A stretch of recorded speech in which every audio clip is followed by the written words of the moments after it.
This morning we resume our sermon series on common unity, how the church builds radical unity in a deeply divided world. Most recently we were looking at spiritual gifts, and the last 2 weeks ago, Pastor Eliezer preached on Holy Communion. Spiritual gifts and Holy Communion should facilitate an uncommon unity among us. During this sermon, I do want to invite you to do something. If you're taking notes, I would love for you to write what I would call your love strength and your love weaknesses based on what we'll be hearing this morning. In other words, listing for yourself, not with someone in mind. In 1 Corinthians 13, Paul continues to address the problem of division and confusion among the churches in Corinth. This chapter is popularly known as the love chapter. You might have heard this preached in a wedding.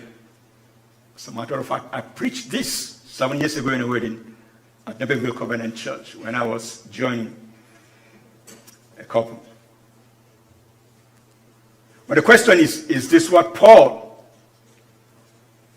is inviting the church to consider, that this is a chapter about marriage, or it is about something different? I think Paul wants us to understand the place of love when it comes to the usage of our spiritual gifts in the church. And the second thing, Paul will help us to see the characteristics that should be evident in our daily life as brothers and sisters. The place of love, in the way we serve, and the place of love, in the way we engage with one another. In this text, Paul aims to demonstrate that spiritual gifts, no matter how impressive, are ultimately useless, lacking in virtue, and limited without love. It is only when these gifts are exercised with love that they become beneficial for building up the church. Otherwise, they are meaningless, regardless of how admirable they may appear. Although Paul does not mention God's name throughout this chapter, like we sang, God's love permeates the entire chapter.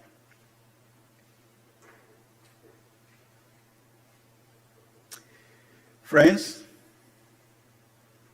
God is actively working in our hearts to express the love that we have received from Him. That is what Paul is getting at here.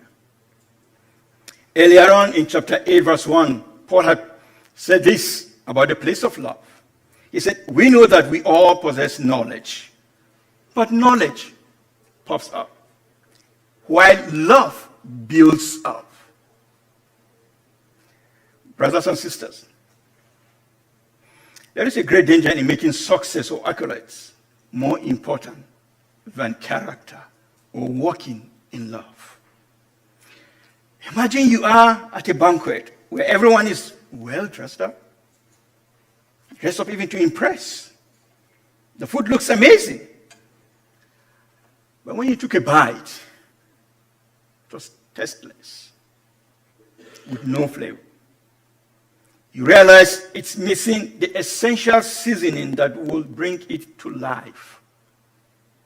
Paul says our lives, the exercising of our gifts and interaction with one another is like that, without love. So no matter how impressive our gifts or accomplishments might appear without love, they lack true depth, true meaning, and they have no value. This was how the New Testament writers will understand love. What then is love? I will quote Leon Morris. It should be on the screen. God's love is the love for the utterly unworthy. It is a love which proceeds from the God who himself is love, according to 1 John 4, verse 8 and verse 16. It is a love lavished on people without the thought of whether they are worthy to receive it or not. It proceeds from the nature of the lover than from the merit of the beloved. Love is both foundational and fundamental to our Christian community. Unfortunately, the Corinthians' understanding of love was shaped by their culture and paganism. Brothers and sisters,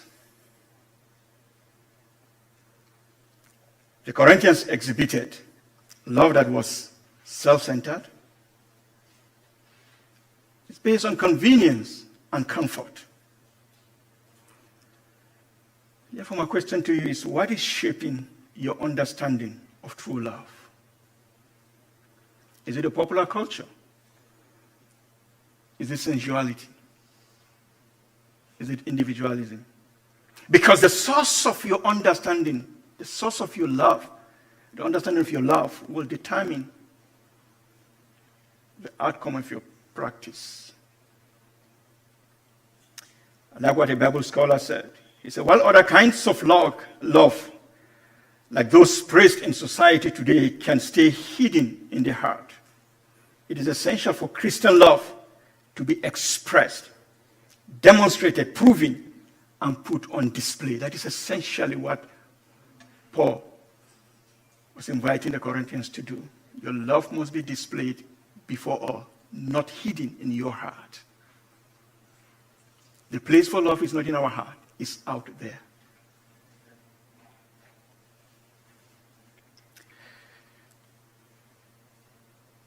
How can we make love evident to people within the church and our community? The passage read by Aaron Wolf, if you look at it closely, it's divided into 3 paragraphs, so it's going to be 3-point sermon.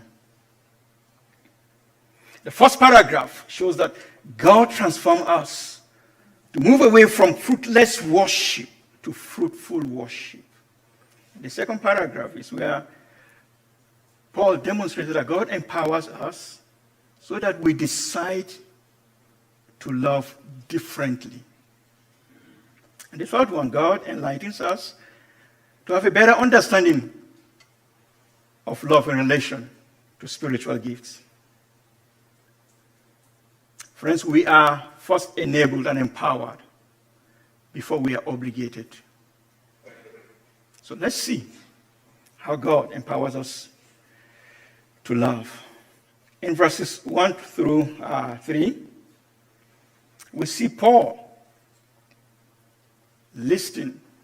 Paul actually in these first 3 verses decided to make it more personal, use himself as an example. And he chose 5 spiritual gifts to show to the Corinthians what it will look like if they continue to practice those gifts and other gifts without love. In other words, Paul was inviting them to evaluate how they measure their life. Not only that, how do they place value in the things that they do or even accomplish? You will agree with me that there are many ways in which we can measure life, Christian ministry and church life.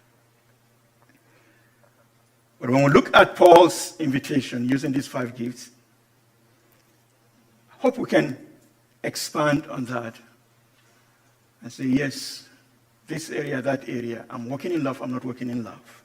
So here in verses 1 to 3, Paul chose to use conditional statements to introduce a better and a different way to measure life, ministry, and church life.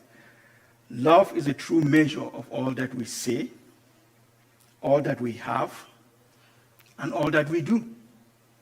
So without love, even our best accomplishments are nothing before God. And therefore, Paul decided to use this concept and apply it in the usage of our spiritual gift. The first thing he did was to apply it to our speech, to our charisma, and to our sacrifices in life. The first thing he did was to apply it to what we say and how we say things.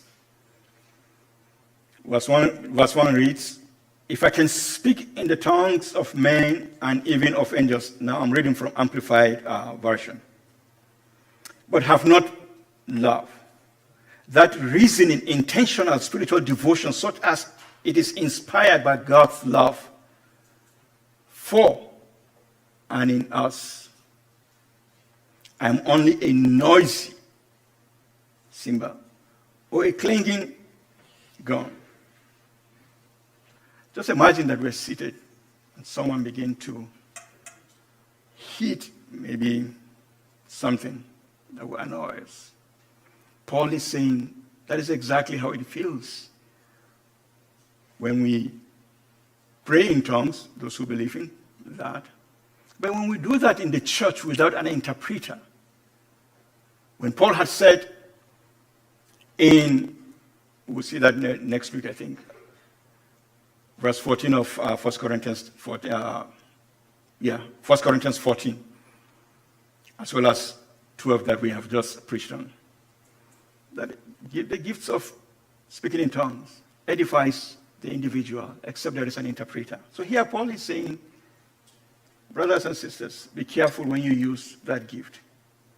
But I think we can also apply it, especially because Paul decided to use tongues of men and tongues of angels. Perhaps he's talking about something deeper. Maybe he's addressing the issue of eloquence. You and I know very well the need for us to be clear in our communication. But here Paul is saying that eloquent and ecstatic speeches should not be the only measure of an impressive speech. Why?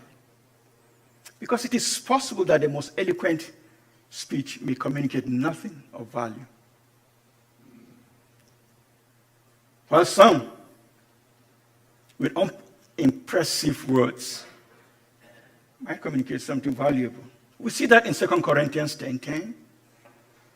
We read about how some Corinthians describe Paul. They said, his letters are weighty and forceful, but in person he's unimpressive and his speaking amounts to nothing.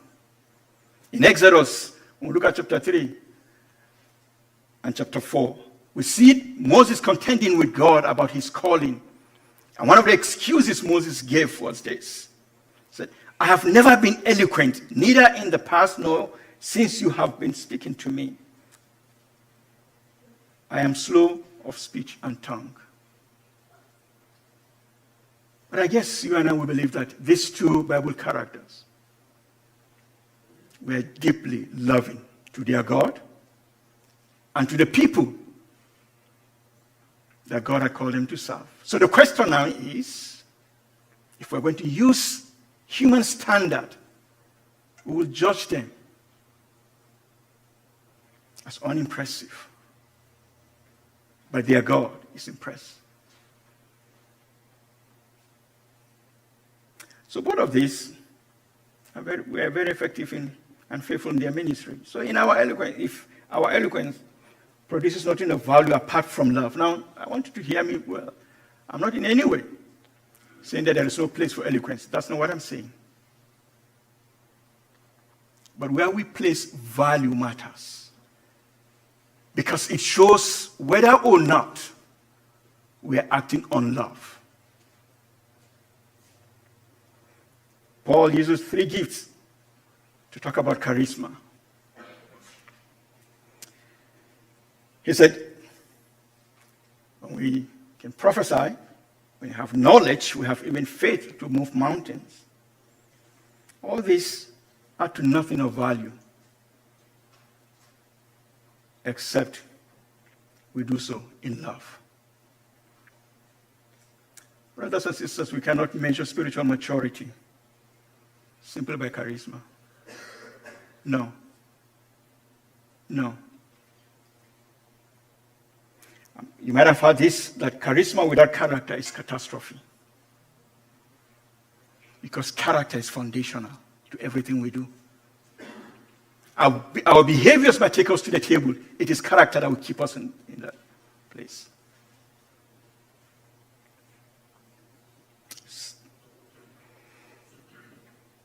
For Paul, one is either something or nothing. No middle ground. So that you have something or nothing. And this is only in relation to God. One Bible commentator writes this. He said, loving is equal to being. The one who loves is.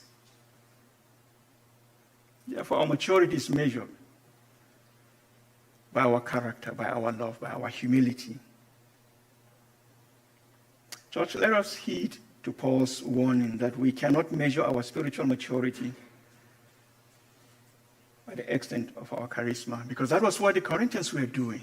They thought that by being charismatic means you are spiritual.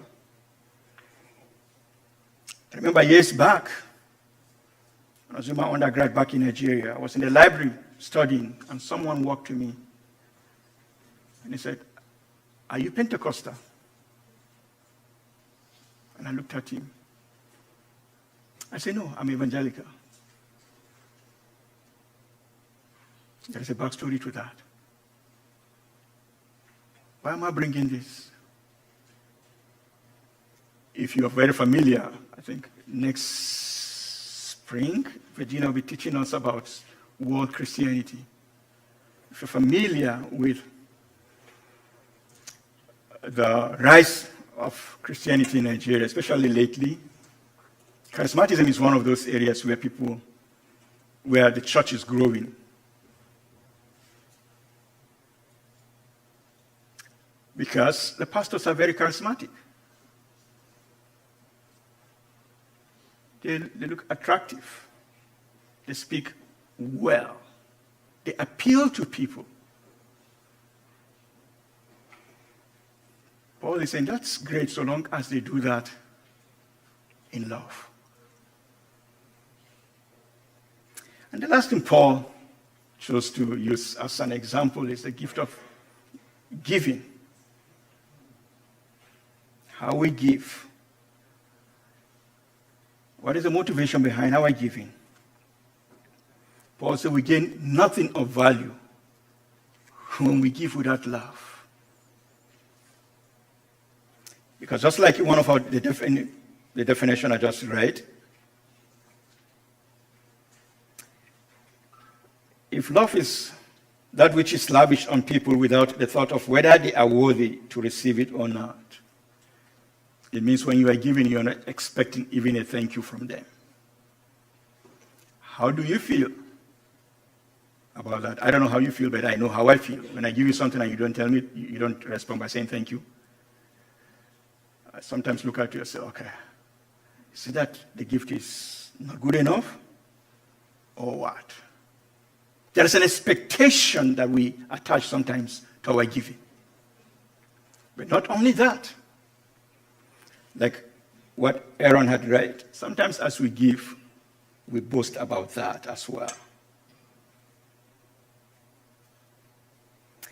Paul is saying, no. Let's not brag. Let's not boast about what we give. What do we have that has not been given to us? We are only stewards of what God has given us. It's not because we work hard or harder than others. No. It is because God has blessed us. Of course, you remember the story of the widow in Matthew 12:41-44, where Jesus looked at people bringing their sacrifices, their offerings, and said, that widow that gave, she gave more than the rest. I'm sure that is not how Zacchaeus would have said it. I would have said, wow, thank you for your generosity. those that give fat sacrifices, non-sum amount. I would say, thank you for obeying God to sow back and to give thanks to God. But Jesus said, no.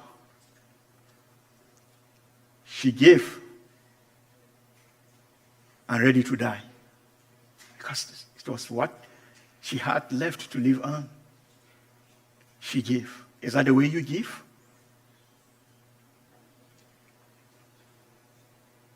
Here, Paul is drawing our attention to be careful when it comes to the exercising of our gift. Church family, the display of our spiritual gifts cannot compensate for our lack of love. Paul said we are worse than nothing without love. If we must experience uncommon unity as we use our spiritual gifts and live together and interact with one another, we must do so in love. God's kind of love. Not only does God transform our hearts and renew us so that in the usage of our gift we become fruitful, He also empowers us to do that. You can see that you don't need to worry about anything. He gives you the strength to be loving. That is why verses 4 through 7, Paul decided to describe what love should look like. So God empowers us to decide to love differently because the 15 verbs used by Paul to describe Christian love. Friends, I read this over and over. I kept saying, Lord, have mercy. Lord, have mercy. Because like Mark said earlier, God is calling us to love not just the people that we love, but to love our enemies. So the kind of love Paul is inviting us to do has to do with an act of the will. Paul understands that love requires the act of the will. You have to choose to love because it is not easy to love. Even the people that you think you like, it's not easy to love them. How much more those that have hurt you or wronged you. So God empowers us to decide to love differently.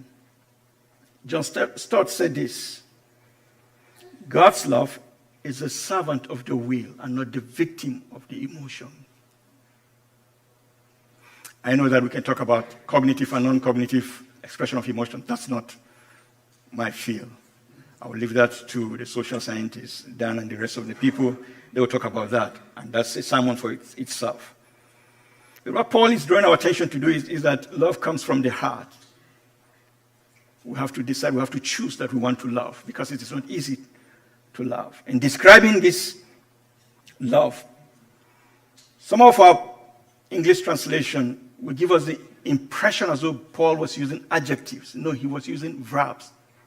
All through the 15 words that he used, they were all verbs. And so,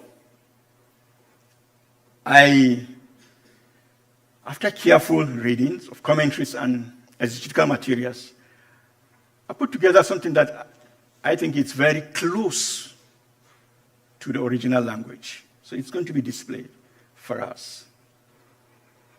This is a translation of 1 Corinthians 4 through 7. Love suffers long.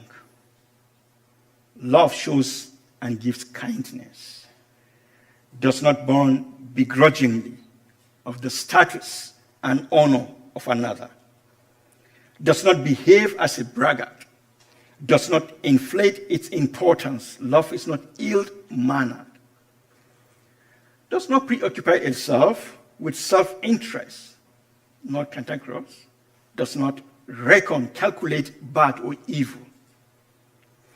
Love takes no pleasure in others' wrongdoing, but joyfully celebrates truth. It supports, never loses faith, never exhausts hope, and never gives up. When you think of Jesus' command to love your neighbor, These are some of the verbs that should characterize your love. Just imagine how different our church and our community will look like if we all are committed to living this way. As you continue to write your love, strengths, and weaknesses, I hope you're beginning to see where God might be inviting you to grow, or areas that you're saying, God, thank you for your mercy. The last point is that God enlightens us to have a better understanding of love in relation to spiritual gifts. This paragraph begins with a well-known line, love never fails, and ends with love is the greatest. Paul in these verses is re-emphasizing the permanence of love over prophecy, knowledge, and tongues, and challenges the Corinthians to relentlessly pursue love.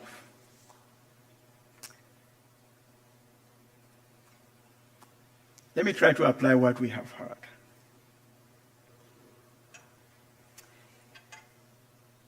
As you think about applying this concept of love, the invitation to love others, I wonder how our Thanksgiving dinner will look like, or how different that might be.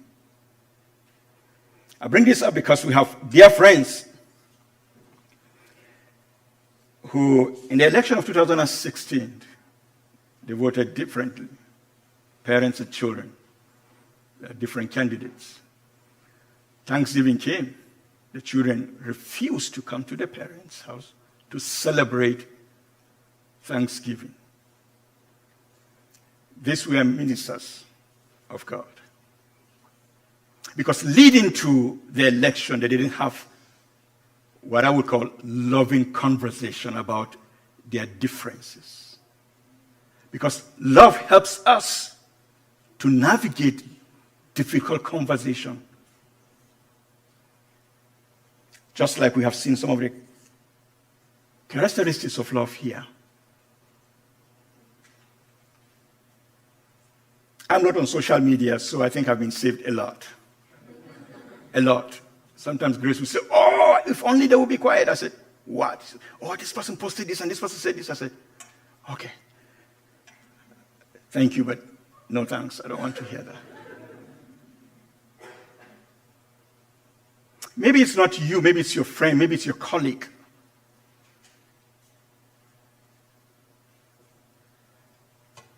How different will Thanksgiving be if only we have conversation in love? But even the election is coming on Tuesday. How are you going to walk into your office and greet your colleague? How about that, your neighbor?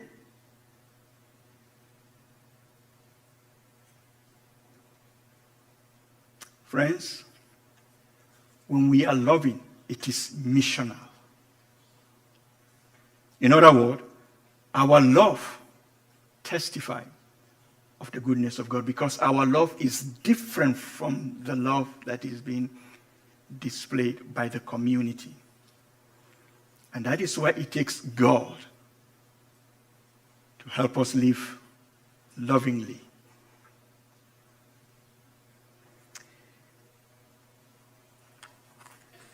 Another area that I would love to apply this has to do with me. Let me share a personal struggle. I will start by prefacing my story. I'm not in any way ripping off the Band-Aid or re-traumatizing people for what happened 2 weeks ago. That is not my goal. My goal is to share my struggle. Pastor Ned will be a witness. I confessed with them during our staff meeting how I'm struggling reading this text, because Alex was a very, very good friend of mine.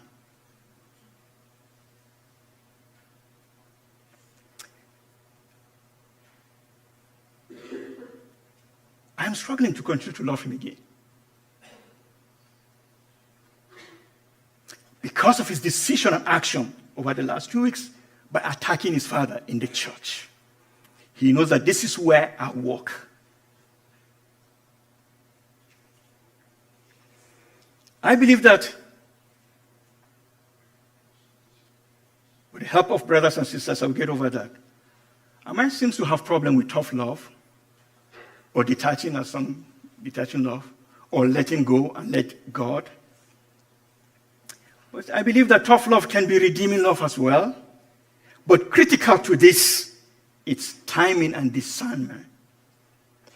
So I will trust the Holy Spirit to work in my heart, to change me, so that I can love him again with God's kind of love. That is tough on me.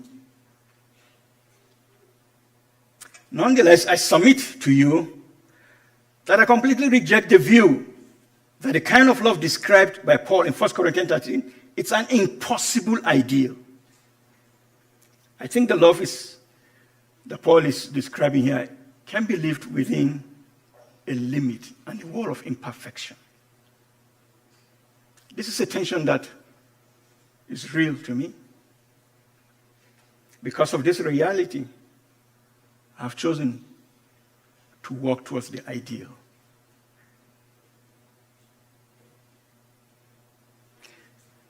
Because as a scholar said, God's love transforms our relationship with strangers, enemies, parents, children, spouses, and significant others. He continued to say this. Many people experience times or moments in a specific relationship where God's love is very present. They bring to life the imprint of divine love on their soul. This happens. The ideal can be achieved at that time in that relationship. However, the probability lessens greatly if we hold that we have to achieve this ideal love in all of our relationship at all times. Church family, we don't get to love other people alone. That's the joy of this.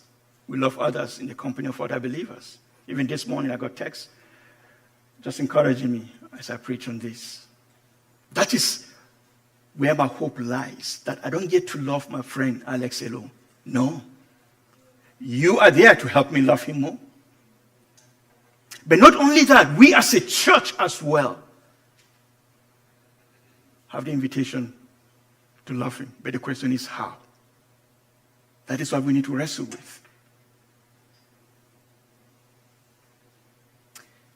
Paul said in Philippians 2:13, and I quote, that God is working in you, in me, giving us the desire and the power to do what pleases him. In this case, to love the unlovables.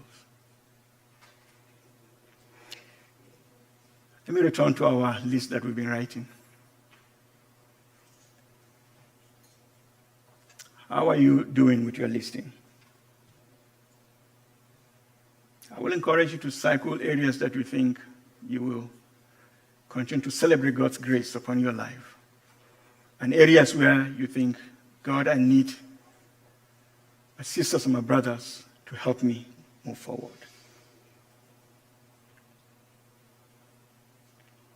May we desire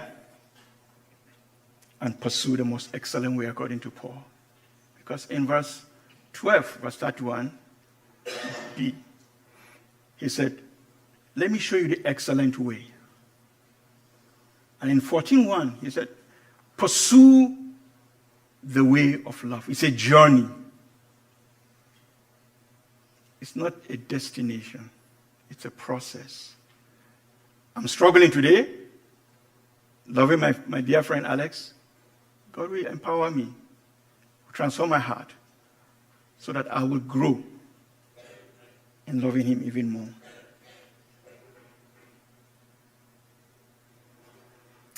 We experience uncommon unity when we allow God's love to permeate our hearts, in the way we use our gifts, in the way we interact with one another, and in our perspective about love. Let's pray.